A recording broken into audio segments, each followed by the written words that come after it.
This is all related to the topic today. It's 230,000, the number of records that are typically stolen during a breach. Number of records stolen during a breach. Not quite. But good guess. 91% of all attacks are from social engineering. Good guess. Close. Yeah, you could almost say, yeah. So it accounts for 91% of all attacks. Not necessarily social engineering, but Phishing. Exactly. What kind of phishing? Spear. Spear phishing. Spear phishing accounts for 91% of all attacks. I'm just trying to broaden it. There you go. Is China, Taiwan, and Turkey where the highest number of hackers are? Close. Those are the three countries where the most infectious computers. Okay. Very good. So for those of you who came in late, you know, we got a little test going on just to get the blood flowing, because we know it's after lunch, and so we don't want anybody to go to sleep. Somewhat 230,000, that's the number of malware infections that are sort of new daily, on average. So every day, another 230,000 worldwide. Did we cover them all? My doing 38 billion. That's the cost of cleaning up. Yeah, that was the most expensive what? That was the most expensive virus. What was it, 59%? It cost 38.5 billion. A lot of money. What was the what? 59%. Ah, that's an interesting one. So guess? This has to do with employees. When they leave the company, or when they're fired. 59% more likely to do something you don't want to do. 59% more likely to do something. 59% of employees who leave the company either steal proprietary information, walk out with something proprietary when they leave or either they're fired. Okay? So 1 out of 2 employees typically plug in and take something with them that they're not supposed to take. Okay. I think we covered them all. 100 billion. That's the total amount of money we spend on this space annually, globally. The whole space of cybersecurity. $100 billion annually. So it's a huge market for those vendors that play in this space. All right. Okay. Some of you have been here all week, and you feel like you're drinking out of the. You might feel like you're drinking out of the fire hose so far. Okay, so today what we want to do is talk a little bit about information assurance and information security, and just going to kind of broaden the topic a little bit, because I know a lot of times we focus in on cybersecurity, and so what I want you to do is I just want to broaden our thinking just a little bit more and talk about this space. And this is an interesting space. These are 2 interesting quotes. I'm not going to read that to you. I'll let you take a look at that.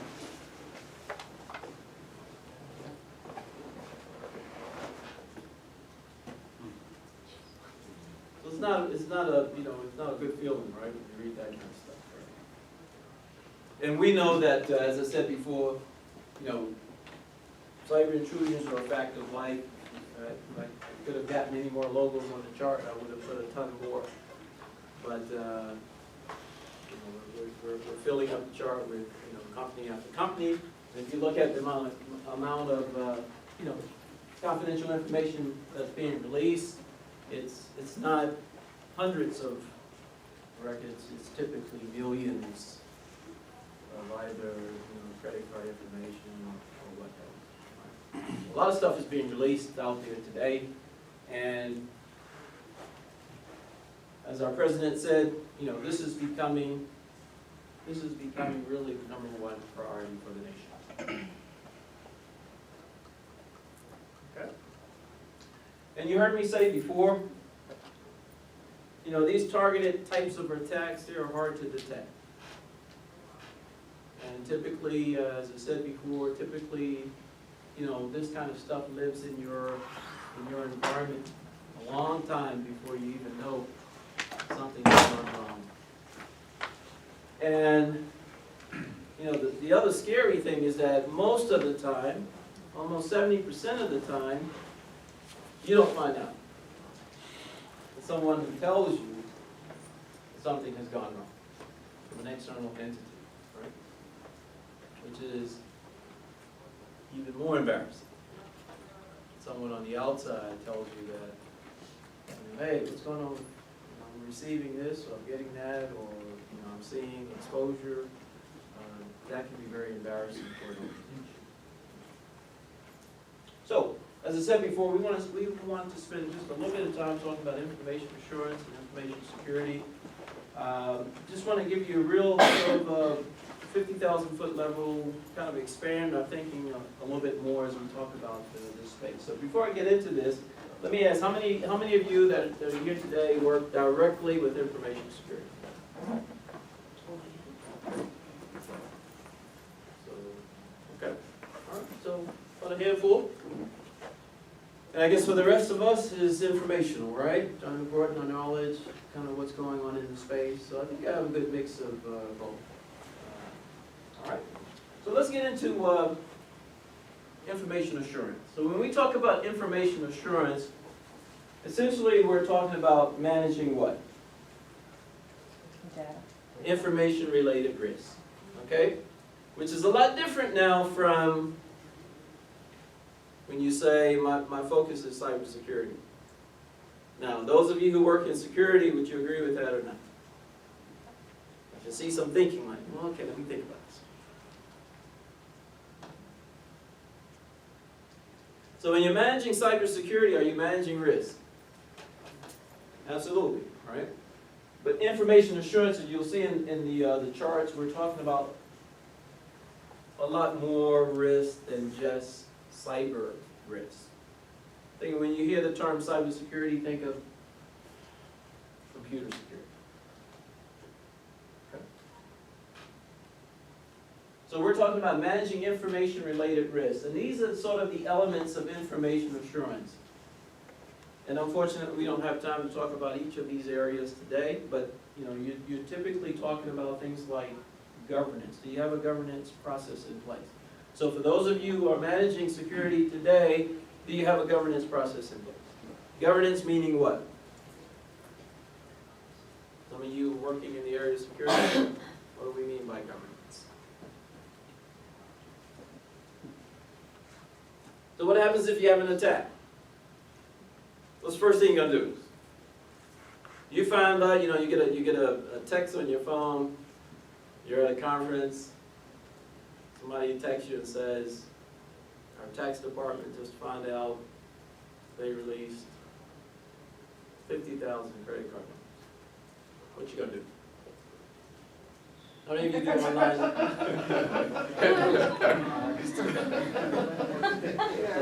Hopefully not there. Somebody tell me, first thing you're gonna do. You get a call, you're at the conference, your tax department just released 50,000 credit card numbers. What's your governance process? Like, is there a policy in place or is there a protocol to follow? Who is responsible for what? So you're gonna ask your county manager who's calling you. You're at the conference. What are you gonna say when you get that call? And believe me, I've had that call. Unfortunately, not in government, but I've had that call in higher ed. It's not a pleasant call. Shut everything off. Shut down access to the outside. Yeah, shut everything off. Exactly, right? What else? So you get into your governance process, right? So that's what we mean by governance. And then hopefully you have a what? Next layer down, you have a business continuity plan in place. How are you going to conduct business now where everything is shut off? Because I'm standing in line, I'm ready to pay my tax bill, and I don't care what you've got a breach. That's none of my business. I'm just ready to pay my bill. So what's your business continuity? But we have that in the register of deeds office. We have 2 mobile kits that will work offline, off the network. Should we be without the network Okay, for longer than a day? We have actually, because when people come to record documents, when they come on site, we have to record. So we have 2 mobile kits that have the laptop, scanning station, printer, the receipt printer. We have all that that will work offline until we get back online, then we can upload the data back to the server. But we had to have something for disaster recovery, or if we have a situation where something happens to the building, we have these things off-site sure. in secured locations, and we can retrieve them and be able to report. Okay, excellent. So you have a business continuity plan in place. How do I conduct business if I lose all of my electronics? All right? Okay, so we don't have time to go through the rest. I heard you say disaster recovery. You have a disaster recovery plan in place, right? And risk management. So what I'm going to focus on a little bit more today is what do we mean by risk management? So how many of you have a risk management plan in place today? You know exactly where the risks are within the organization. A lot of silence. Okay, so that's what I'm going to focus on. All right? But at a very high level. Okay? So, we're still talking about information assurance, and information assurance is achieved through the application of these kinds of security services, right? So you still need, you still got to focus on, CIA, confidentiality, integrity, availability, those kinds of things. But information assurance goes a little bit further in terms of looking at things like accountability, privacy, nonrepudiation, authorized use, who has the ability, who's authorized to, to access certain systems that are in place, etc. Okay. So what's the difference between information assurance and information security? So information security is an element used to achieve IA. It's just one element that is used to achieve information assurance. And information security typically refers to just simply the controls or the methods or the processes that you have in place. So how many of you, for your information security, you base your information security off of an information security framework that defines those controls for you? Anybody? Is any particular framework? InfoSec framework like maybe ISO 27000? Orbit, this. Okay, so those are some things that, if you're not at that point yet, you might want to consider looking at a framework and looking at those controls that have been defined, right? There's some frameworks out there that will give you controls that are already defined. You don't have to, try to dream this stuff up. It's already been defined, okay? Why is information assurance important? Simply, information drives business and government. If you think about it, the only thing we work with is information. Everything we work with is what? Just simply information. Okay? So that's why information assurance is so important. As to how do you protect that information as it moves through the enterprise? As information moves from one office to the next, how do you protect that information? What kind of information assurance procedures, processes do you have in place to protect that information? Or are you only focused on cybersecurity? So it took me a long time to get our organization to understand the difference between the role between a network security person and an information security person focused on the entire enterprise. It was very hard for the organization to understand, particularly the folks who control the dollars, CFO, the budget folks. They kept saying, but don't you have people managing the firewall? Right? Which we do. But I kept saying, no, that's not what we're talking about here. We're talking about now security across the entire enterprise. Right? How do we manage security across the entire enterprise? So finally they got it. Finally they understood. Okay. And we know that we're in the information explosion age, right? You know, the growth of social media, you know, internet, you hear a lot about Internet of Things today, just information, tons of information coming from everywhere. How many of you do, how many of you have some form of cloud services? Okay, give me an example of what you're using today, cloud. Surface cloud. What's that? Surface cloud. Okay, what else? Office 365. Office 365. Okay, so we just moved our entire HR, we're in the process of moving our entire HR system to the cloud. And guess what? It's shared with thousands of others, companies around the world. Right, so there was a little bit of what? Trepidation. Apprehension. Yeah, absolutely. Uh-oh, we're gonna do what? All right. Explosion of information, right? So let's talk about threats. So when we think about cybersecurity, we're thinking about what kind of threats? Right? Intentional, non-physical. Is that right? Who else within the organization is thinking about these other kind of things? Public works. Public Public works. Works, Risk management. public safety, and we come together and talk. Not a whole lot, right? Okay? So there are all kinds of threats. It's just not intentional, non-physical kinds of threats that could have an impact on information technology. So all kinds of threats. And we're gonna look at some of those. Oops. And those threats typically, make sure I didn't go too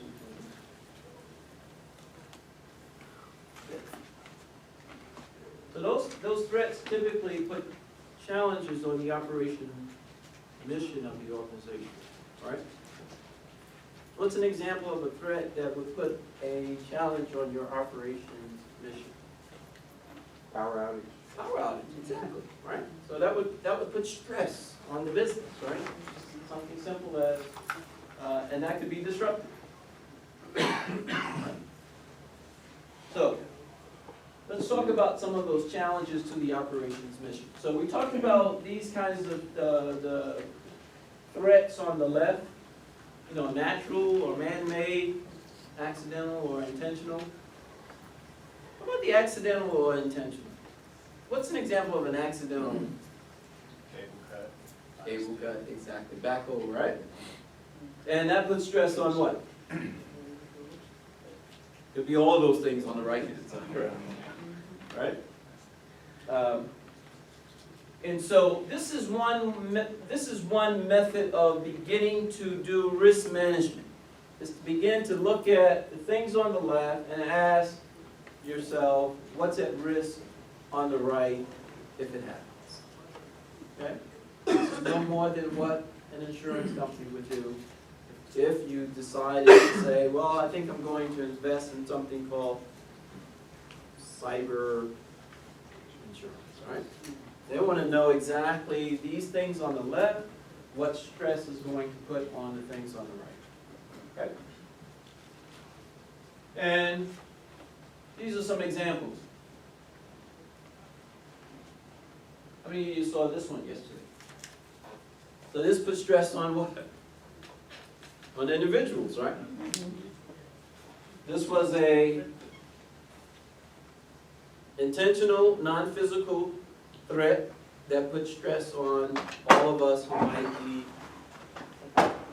Whose information got if we have an account or we're a member of LinkedIn, then, you know, the recommendation was that we should all change our what? Change our passwords, right? So supposedly this person published all of those passwords and usernames online. Okay. So these are disruptive events. And as we said, you know, they could be anything from a fire to a cable cut to power outages to terrorism, technology failures. All of these kinds of things result in the interruption of the business mission. And this is where you begin to think about risk within the organization. Okay? And so my point here is that when we only focus on technology failures, then I always like to ask the question, who's looking at all those other kinds of things that might interrupt the business as well, right? From an information assurance standpoint. So these types of disruptive events, what we're seeing in the industry and what I'm reading is that, you know, the typical processes and procedures that are used today are not enough. Particularly with all of the kinds of things going on in the information technology space. We need new tools, we need new approaches to deal with these kinds of events or disruptive events that we're talking about. So when we talk about risk, when I asked the question, how many of us have a risk management plan in place? When we talk about risk, those of us who are working in the area of cybersecurity or even network security, how often do we have conversations with our risk manager?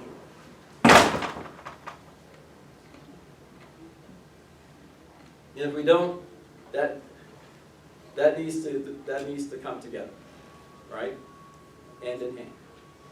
And who else needs to be part of that conversation? Finance. Who else? HR. Human resources. Who else? Starts with an A. Administrative. Audit, AU.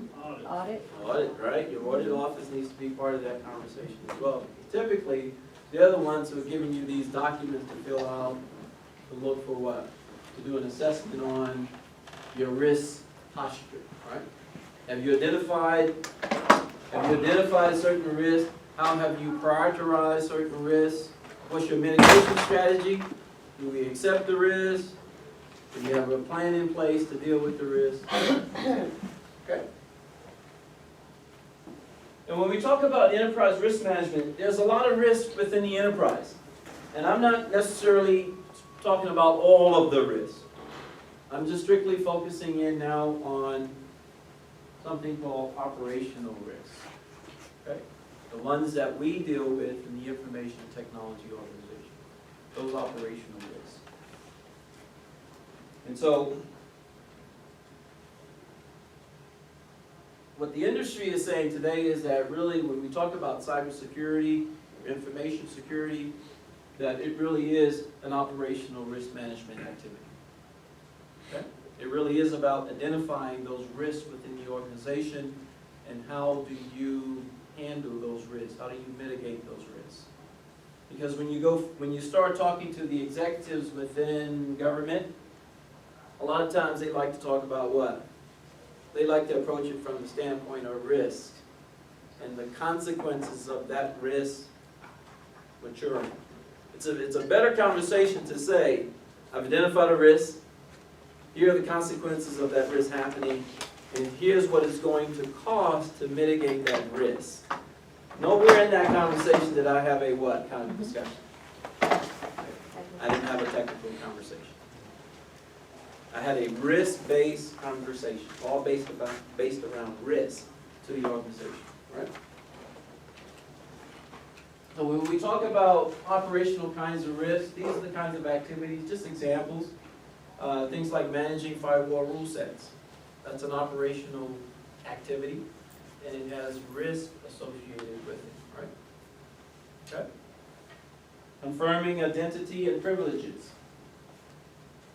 That's an operational activity, and it has risk associated with it, right? You give access to a financial record within your ERP system to someone that doesn't need it. Your auditor comes along, does an audit, finds out, becomes a risk to the organization, right? You have to answer to it. And so,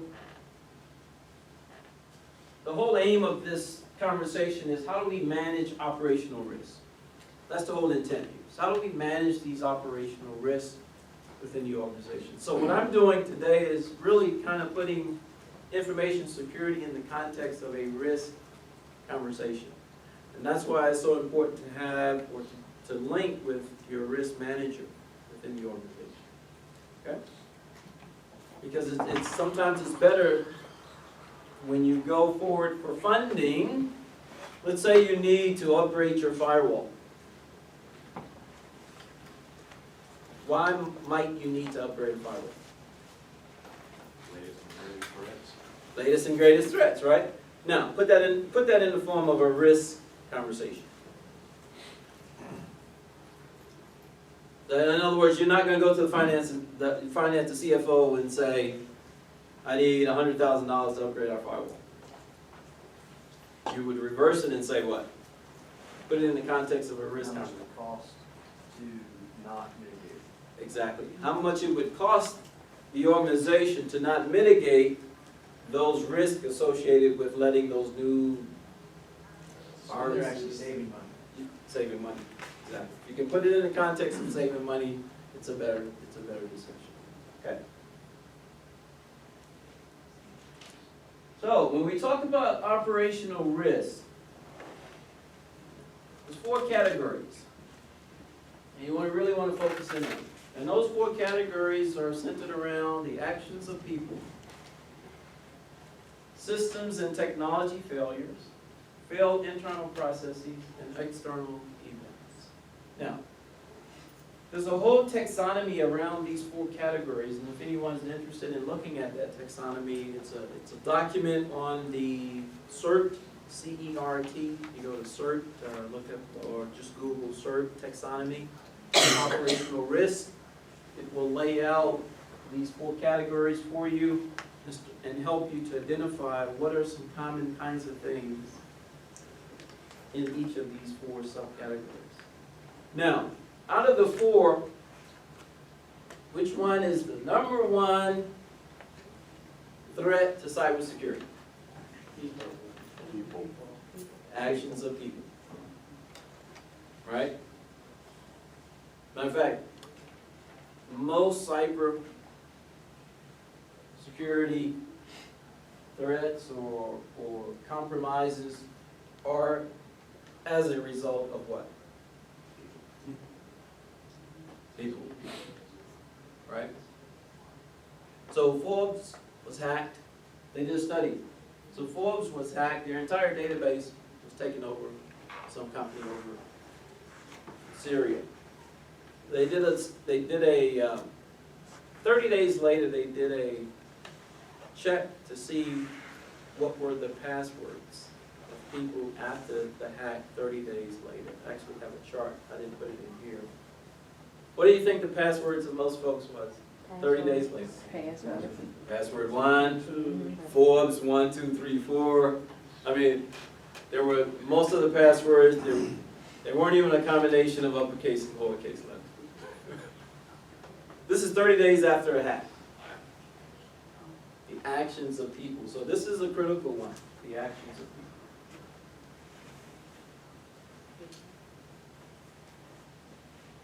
So, we asked the question, why do operational risks matter?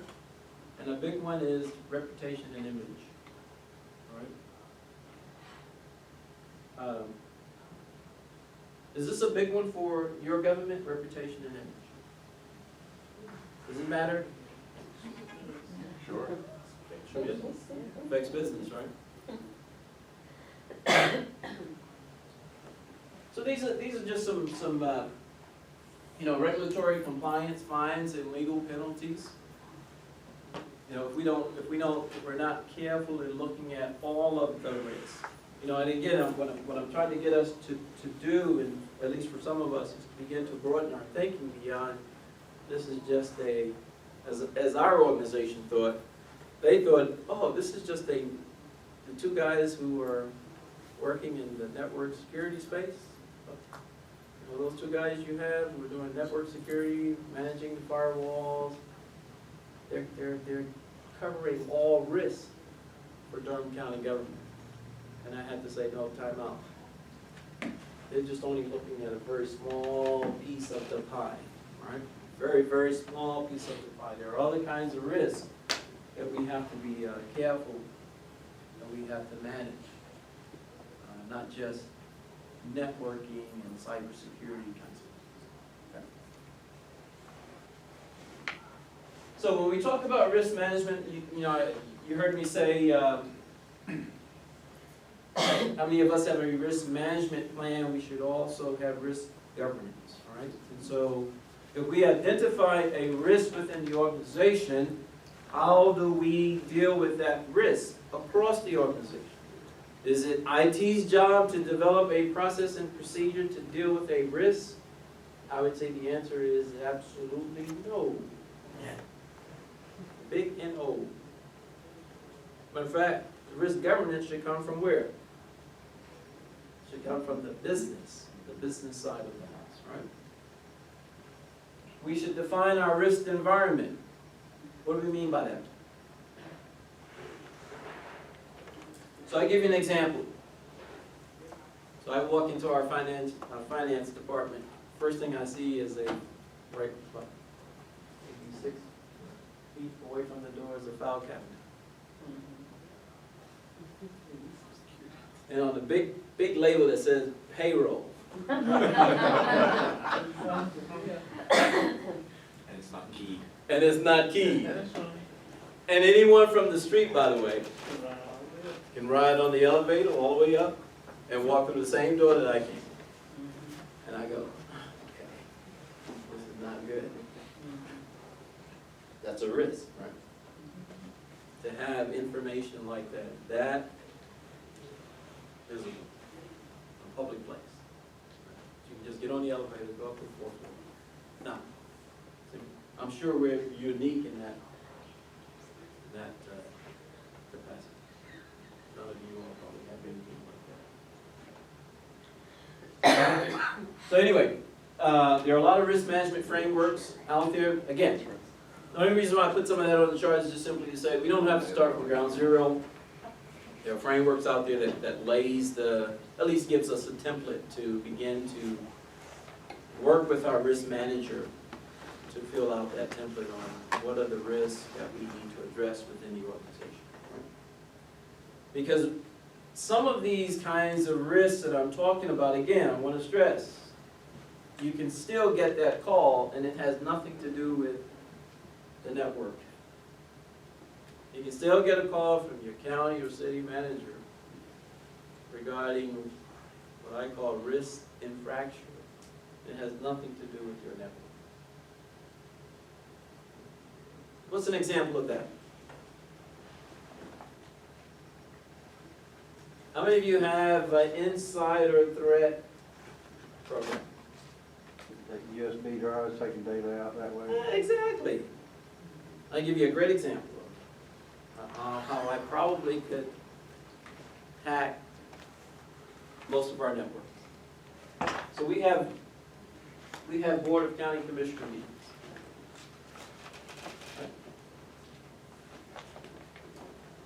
And we have a laptop sitting there. And everybody who wants to present from outside the organization gets to come in and plug in their thumb drive, show their presentation. And that laptop is connected to what? The network. So if I wanted to, if I wasn't an ethical hacker, I could plug in a drive that did some pretty nasty kinds of things, right? And not only to my network, but everybody else who came behind me and plugged in their all right? So there goes that call. Had nothing to do with my network. Yeah, my guys are doing their thing. This all happened as a result of just somebody walking in and plugging in a function. Okay? So insider threat. We have to be careful. So these are just some examples of things that we would get involved in terms of managing risk. All right? And as I said before, the 4 operational risk categories that we want to be very mindful of.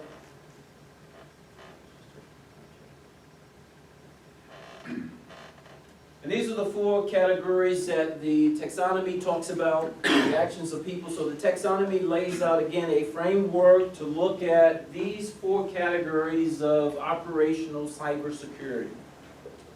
So when we say the actions of people, we're talking about, as an example, insider threats. And what made major news in terms of insider threat over the last 3-4 years? The government? China. And what about for our government, who? Snowden. What was the name? Snowden. Snowden, right? Actions of people. You said insider, sorry. Yep, insider threats. Everybody know the Snowden? Yeah, now there's a movie coming out this year. It's a movie coming out this year, right? How many of you take actions against insider threats? How many of you how many of you have protections against a Snowden within your organization? Think about it. Actions of people. How many of you have network guys? Works with the network. They got the keys to the kingdom? They got the keys? So how do you protect against that? The T word? Trust. Trust. Yeah, I mean, they're going as far as be fingerprinted and run through our CJIS compliance. Okay. But it doesn't matter, we can see it. Exactly. Exactly. They got the keys to the kingdom, right? These are risks to the organization. This is what we're talking about. We talk about information assurance. We're talking about these kinds of risks. First place to start with is within your own organization. Where are my major risks within my own organization? And it starts with whom? Those who have the what? The most access. How do you deal with that risk? Insider threats. What happens if you tee one of these guys off? 59% more likely to do something. 59% more likely to do something, right? These are insider threats, all right? Things that we have to think about. And so, the thing we want to lead with today is, yeah, where do I start? Okay, I heard this presentation. Where do I start? We start within our own organization. Okay? Dealing with some of these low-hanging fruit kinds of things, like folks walking around with access to the government ERP system. Right? And who work with contractors. And who create accounts for contractors. And the list just goes up, you know, I can just go down, just peel the onion back, right? It gets scarier and scarier and scarier. You got a question? Okay. So, ideally where we want to get to with operational risk is to a place called operational resilience. And what we mean by operational resilience is simply if something goes down, we can stay in what? We can keep running. It doesn't knock us off our feet. Right? So when something goes down, it doesn't kill us. Business doesn't stop. We are alerted that we got a problem, but at least business can continue. Do we have that kind of resilience built into our networks? So we heard one example where she gave an example of how the tax office can continue to run. The Register of Deeds can continue to run even though they've been compromised. Okay? Resilience, right? And can we respond? Can we prepare for and respond to disruptive events? So I go back to my question earlier, do we have here's a question, do we have a response plan in place for a disruptive event? For any one of those, it doesn't have to be a cybersecurity disruptive event. Do we have a response plan in place? Right? Okay. And most of us do for things like snow, you know, right? Snow day, AC unit goes out, right? I want you to start thinking about those other kinds of disruptive events, and do we have a response plan in place for those other kinds of disruptive events? To prevent us from getting that phone call that says, how do we respond to this? Right? And I'll be the first to tell you, we're at ground zero in this space. You know, I'm in the education, I'm educating the organization on what we mean by actions of people, technology failures, process failures, so that when we start to have these conversations, we're speaking the same way, the same language. And that's what that taxonomy gives us. It gives us a vocabulary, a common vocabulary to speak from, and that's what I'm doing now, is educating the organization around that. Yes? Did you mention to finance director about the security of people getting off and? Yes. Because one thing that's dangerous is there's no one there on to the left or the right, so you can see anyone. Oh, don't give up, don't tell all the. Oh, sorry. She's, I mean- no, that's fine, that's fine. I'm just, Yeah, because the other floors, we have, I think most of us have. yeah. And IT used to be that way. she's given- IT used to be that way. she's You come given- in and walk yeah. around. We have people that can come off the street, get on the elevator, go all the way up finance, walk into finance, and just have a field day. And laptops have been stolen from that same. Purse has been stolen. What's that? Yeah, My exactly. finance director's purse has been stolen. Wow. Yeah. So I'm, you know, as I said, in the process of educating. So we had our employee day. Well, what day was it? Was my phone one of them? And what did I do at Employees Day? So as soon as the DJ put on put on one of these great songs, everybody got up and ran to the dance floor. And what did I do? Took some phones off the table. I just walked around and lifted cell phones. And mine was probably one of them, because it was right across from me. I thought about it. Because it was a teachable moment, right? I think I picked up 3. I could have picked up more, but I didn't want to skip it. I did keep them for a while. I watched people panic. Let them sweat a little bit, right? But you're right. And that's kind of what we have to do even with the finance organization. Now, I was thinking about going up and setting one of those file cabinets on fire. That was it, yeah. That would get some attention. But this is how we're going to move the organization through being more resilient. Just taking an opportunity to do this kind. On a side note, and I know we're running, we're still on time. So in a higher ed environment, we had these projectors that you put plastic on to show the presentation. Anybody remember those days? Yeah, good stuff, right?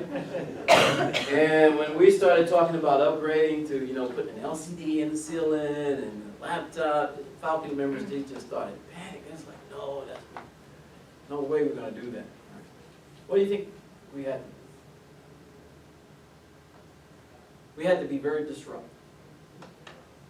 We actually took some wire cutters, went into the rooms, and cut the power cords off of all the projectors.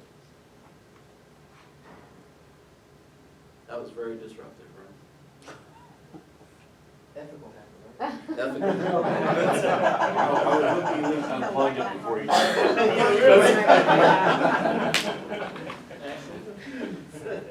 Okay, so,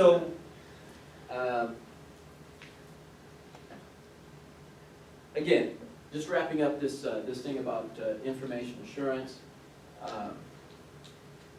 When you think about information assurance, or, again, we're talking about more than just network security. We're talking more than just information security. We're talking all those kinds of things that we mentioned in the presentation, having governance process in place, right? Governance, having even communications plans in place. How do you respond? And having robust risk management processes and procedures in place. And so, working very closely with the risk management officer. And in one presentation, I had the opportunity to participate in, they took it even a step further and said in the future, information assurance will be not only standing under the umbrella with the risk manager, but pretty soon the physical security manager, the person responsible for physical security, right? I'm pretty sure we all have a security manager. That person needs to be under the umbrella as well, because this whole area is expanding. So now you have the physical security person under the umbrella. You have your information security person under the umbrella. You have your compliance officer or your chief risk officer under the umbrella. You have your privacy officer under the umbrella. All of these things have to come together. And today, within most of our organizations, they're managed as what? Separate entities. Okay? And so, what I'm trying to get us to understand is that at some point in time, this is kind of where all of this is going. We all need to kind of come together, put our strategies together, and work under a single strategy for the organization. Okay? Questions, comments?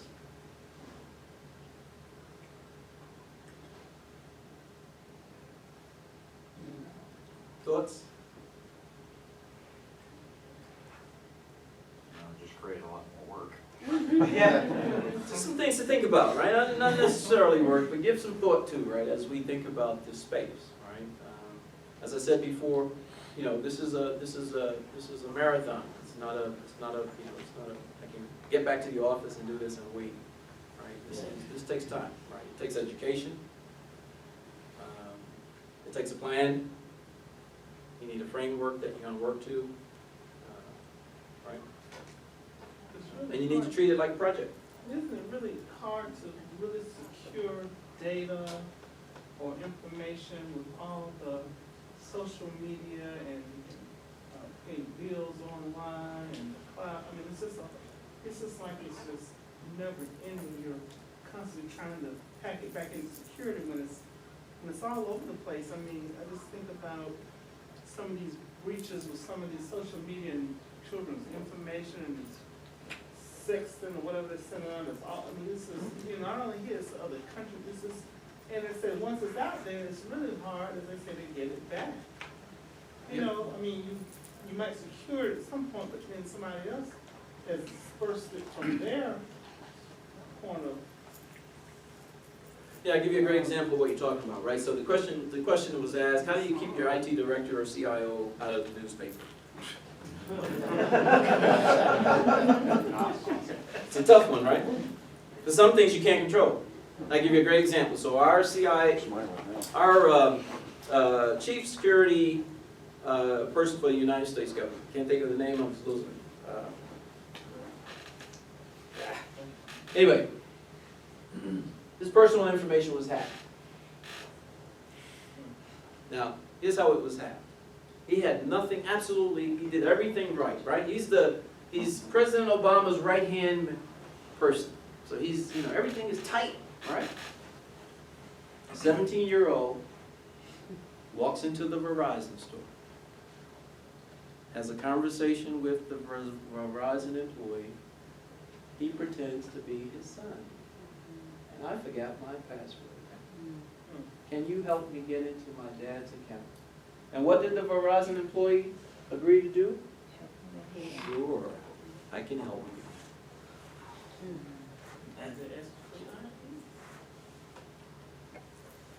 And they found out 17-year-old had problems with the United States policy against Syria, figured out a way, went in through a third party. So sometimes it's impossible, right? How would you protect against that? Difficult. And you know, I can go down through example after example. There's always flaws in everything. Human beings were flawed. Yes, that's what we said, actions of people. That's at the top of the list. And that's the hardest one to protect against. That's why spear phishing is the number one, because that's targeted at an individual. Yep. You had it. I was just going to say, my comment is actually in support of having a framework like this, even though knowing that oftentimes implementation requires some sort of crisis and incident. Yes. And that's the sad reality. And although I didn't literally mean setting a fire, but I'm really getting kind of close to setting the fire. Get a little smoke bomb. Yeah, that's right. You know, it's one thing to have the cabinet here, but it's another thing to have it in big words. I know. Big words. Come on, guys. But they think that's more secure to Exactly. have that there Exactly. than to have it in a data format, like you say, that you scan all this stuff in and Exactly. then let's protect it this way. Yep. They think that that file cabinet is a lot more secure than Absolutely. having it in a Yep. scan, for your data. I mean, there could be arguments that say that that actually is a more secure form, because you're more likely to get hacked and have somebody steal the data than somebody breaking into a building and stealing the But files. it's not necessarily anybody breaking in, it's me that I'm not supposed to see those payroll files, and I can go walk right into that office when this person goes to the restroom, or God forbid, they go out 10 times for a smoke break. Yep. And I just go in there, and I just go get whatever files I want to, because I Thank know you, that this guys. person Remember doesn't to have fill out the evaluation. Let me give you another great example, and I'll let you know, because we're out of time. This is another good, like I said, I got an example after example. Okay, so we got an employee that works in Veteran Affairs. They deal with personal information all day long. All right? Employee gets a new job within the government. They got the same email address. Show us access to. So I get a call from the VA director that says, I'm in a panic. You know, we didn't get along, and now they work over in this organization, but they still has access to all of that stuff sitting in there. Inbox. Can you change their email address? And I said, what do you think I said? No, exactly. I'm not gonna get into that mode of, you know, every time somebody make a mistake, you start changing, right? That's the wrong thing to do. Okay. I can go down the list, it's, we got time. Anyway, thank you guys, appreciate your time.